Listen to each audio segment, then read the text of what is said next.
Ένα μήνα μετά το Χριστός Ανέστη θα αρχίσουν να ανεβαίνουν το γολγοθά της αξιολόγησης 720.000 δημόσιοι υπάλληλοι.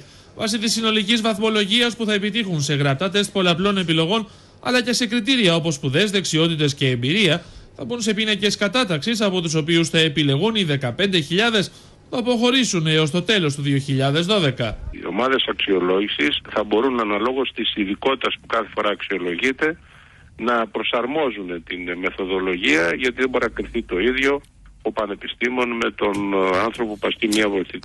Με δεδομένη την απουσία περιγραμμάτων θέσεων, σύμφωνα με την εφημερίδα Το Έθνος, ένα από τα σενάρια που επεξεργάζονται στο Υπουργείο Διοικητικής Μεταρρύθμισης σε συνεργασία με την Task Force είναι οι ικανότητες και δεξιότητες να κριθούν κατά κλάδο, παραδείγματος χάρη πανεπιστημιακής εκπαίδευσης οικονομικών. Επιπλέον, τα κριτήρια θα έχουν διαφορετικούς δείκτες βαρύτητες ανάλογα με την εκπαιδευτική κατηγορία του υπαλλήλου και θα μετρώνται στην κλίμακα 1 έως 100. Το 25% της αξιολόγησης θα καθορίζει η βαθμολογία από τα γνωστά multiple choice test, που θα περιλαμβάνουν ένα ερωτηματολόγιο 80 θεμάτων. Αυτά θα είναι μοιρασμένα σε γενικού διοικητικού ενδιαφέροντος και σε εξειδικευμένα ανάλογα με τον τομέα υπηρεσίας. Κάθε διοίκηση που σέβεται τον εαυτό της εφαρμόζει οργανωμένα συστήματα αξιολόγησης δομών και προσωπικού.